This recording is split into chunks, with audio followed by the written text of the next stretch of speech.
But ಯಾವತ್ತಿಗೂ ಮೊದಲನೇ boss ನೀವೇ. ನೀವೇನು ಕಲಿಸ್ಕೊಟ್ಟಿದ್ದೀರಾ ಅದನ್ನು ಅಲ್ಪ ಸ್ವಲ್ಪ ಫಾಲೋ ಮಾಡಿದ್ದೀನಿ. ಆ್ಯಂಡ್ ಇವತ್ತಿಗೆ ಸ್ವಲ್ಪ ದೊಡ್ಡ ಮಟ್ಟದ ರಿಸ್ಕು ಪ್ಲಸ್ ಎಫರ್ಟ್ ಹಾಕಿ ನಮ್ಮ ಸೀರಿಯಲ್ ಮೂಗುತಿ ಮತ್ತು ಮುಖೇರ ಮೀನಾಕ್ಷಿ ಅಂತ ನಾನು ಅಶೋಕ್ ನಿಟ್ಟೂರ್ ಸರ್ದು ಶಿಷ್ಯ. ಅಂದರೆ ಇಂಜಿನಿಯರಿಂಗ್ ಕಾಲೇಜ್ ಟೈಮಲ್ಲಿ ಬಂದು ಸರ್ ಹತ್ರ ಡೈರೆಕ್ಷನ್ ಕೋರ್ಸಿಗೆ ಬರ್ತಿದ್ದೆ. ಆ್ಯಂಡ್ ಇವತ್ತಿಗೂ ನಿಜ ಹೇಳಬೇಕು ಅಂದರೆ ನಾನು ಪೂರ್ತಿ ಫೀಸು ಕಟ್ಟಿರಲಿಲ್ಲ. ಇವತ್ತಿಗೂ ಕಟ್ಟಿಲ್ಲ, ಅದನ್ನು ಕಟ್ಟೋದು ಇಲ್ಲ. ಅದು ಆ ಋಣ ನಾನು ತೊಗೊಬೇಕು ಅಂತಲೇ ಕಟ್ಟಿಲ್ಲ. ಈಗ ನಾನು ಕಟ್ಟೋದು ಮ್ಯಾಟ್ರಲ್ಲ, ಬಟ್ ನನಗೆ ಕಟ್ಟೋಕ್ಕೆ ಇಷ್ಟ ಇಲ್ಲ. ಈಗ ಅವತ್ತೇ ಕಟ್ಟೋಕ್ಕೆ ದುಡ್ಡಿರಲಿಲ್ಲ, ಬಟ್ ಸರ್ ಒಂದಿನಕ್ಕೂ ಫೀಸ್ ಅನ್ನೋ ವಿಷಯನ ಎತ್ತಲೇ ಇಲ್ಲ.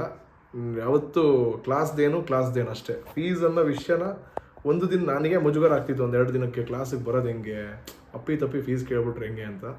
ಬಟ್ ಅದೇ ಗುರುಗಳು ಅಂದರೆ ಅವ್ರಿಗೆ ಕಲಿಸೋಂಥದ್ದು ಅಷ್ಟೇ ಮುಖ್ಯ ಇತ್ತು, ದುಡ್ಡು ಮುಖ್ಯ ಇರಲಿಲ್ಲ ಅವತ್ತಿಂದ ಇವತ್ತುವರೆಗೂ. ಅದಕ್ಕೆ ಸರ್ ನನ್ನಂಥ ಎಷ್ಟೋ ಜನರನ್ನ ಬೆಳೆಸಿದ್ದಾರೆ. ಬಟ್ ನನಗೆ ಸಾಕಷ್ಟು ಯಾವಾಗ ಬೇಕಾದರೂ ಫೋನ್ ಮಾಡಿ ತುಂಬ ಕುಗ್ದಾಗಲೂ ಸಲಹೆ ಕೊಟ್ಟಿದ್ದಾರೆ.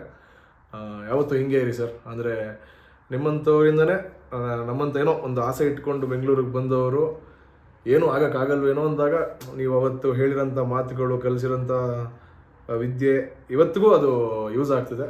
ಅದೇನೋ ಗೊತ್ತಿಲ್ಲ, ನೀವು ನನಗೆ ಸಿಕ್ಕಿದ್ದು ಮೊದಲ ಗುರುಗಳು. ETV ಇಂದ ಕಲರ್ಸ್ ಆಗಿ 2017 ತನಕ ಅಲ್ಲೇ ಇದ್ದೆ.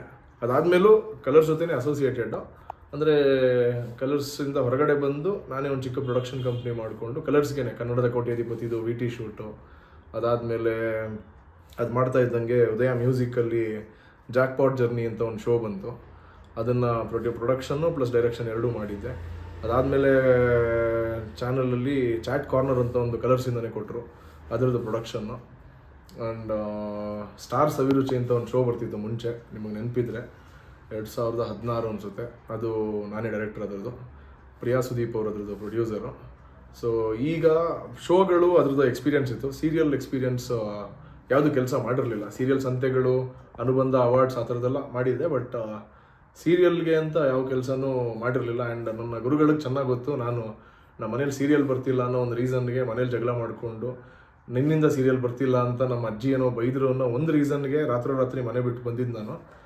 ಅವತ್ತಿಂದ ಇವತ್ತವರೆಗೂ ಸೀರಿಯಲ್ ನೋಡಿಲ್ಲ. ಇನ್ ಕೇಸ್ ಇವತ್ತು ನೋಡಿದ್ರೆ 23ನೇ ತಾರೀಕು ಸೀರಿಯಲ್ ನೋಡಿದ್ರೆ ಅದೇ ನನ್ನ ಜೀವನದ ಮೊದಲನೇ ಸೀರಿಯಲ್ ನಾನು ನೋಡೋಂಥದ್ದು. ಆ್ಯಂಡ್ ಅದು ನಮ್ಮ ಕಂಪ್ನಿಯವರು ಮಾಡಿರೋಂಥ ಸೀರಿಯಲ್ ಅನ್ನೋ ಒಂದು ಹೆಮ್ಮೆ ಇದೆ. ಸೊ ಇಷ್ಟೇ ನನ್ನ ಚಿಕ್ಕ journey. Okay, good luck. Thank you sir. ಯಾವತ್ತೂ ಹಿಂಗೆ ಇರಿ ಸರ್, ಅಂದರೆ ನಿಮ್ಮಂಥವರಿಂದನೇ ನಮ್ಮಂಥ ಏನೋ ಒಂದು ಆಸೆ ಇಟ್ಕೊಂಡು ಬೆಂಗಳೂರಿಗೆ ಬಂದವರು ಏನೂ ಆಗೋಕ್ಕಾಗಲ್ವೇನೋ ಅಂದಾಗ ನೀವು ಅವತ್ತು ಹೇಳಿರೋಂಥ ಮಾತುಗಳು, ಕಲಿಸಿರೋಂಥ ವಿದ್ಯೆ ಇವತ್ತಿಗೂ ಅದು ಯೂಸ್ ಆಗ್ತಿದೆ. ಅದೇನೋ ಗೊತ್ತಿಲ್ಲ, ನೀವು ನನಗೆ ಸಿಕ್ಕಿದ್ದು ಮೊದಲ ಗುರುಗಳು. ನೀವು ಆದಮೇಲೆ ನನಗೆ ನಮ್ಮ ಚಾನಲ್ಗೆ ಹೋಗಿದ ತಕ್ಷಣ ನಮ್ಮ JD ಸರ್ ಸಿಕ್ಕಿದ್ರು, ಅದಾದಮೇಲೆ ಶಶಿ ಸರ್ ಸಿಕ್ಕಿದ್ರು, ಅವ್ರ ಟೀಮಲ್ಲಿ ಕೆಲಸ ಮಾಡಿದೆ, ಪ್ರಭಾ ಮ್ಯಾಮ್ ಸಿಕ್ಕಿದ್ರು, ಶ್ರೇಯಸ್ ಅಂತ ಒಬ್ಬರು ಸಿಕ್ಕಿದ್ರು. ಅವರೆಲ್ಲರ ಹತ್ರ ಕೆಲಸ ಕಲಿತು ಕೊನೆಗೆ ಅವ್ರುಗಳು ಬಾಸು ನಮ್ಮ ಪರಮ್ ಸರ್, ಚಿತ್ರಾ ಮ್ಯಾಮ್. ಇವತ್ತಿಗೆ ಅವ್ರಗಳ ಹತ್ರನೂ ಕೆಲಸ ಮಾಡೋಂಥ ಒಂದು ಟೈಮ್ ಸಿಕ್ತು. ಬಟ್ ಯಾವತ್ತಿಗೂ ಮೊದಲನೇ ಬಾಸ್ ನೀವೇ. ನೀವೇನು ಕಲಿಸ್ಕೊಟ್ಟಿದ್ದೀರಾ ಅದನ್ನು ಅಲ್ಪ ಸ್ವಲ್ಪ ಫಾಲೋ ಮಾಡಿದ್ದೀನಿ.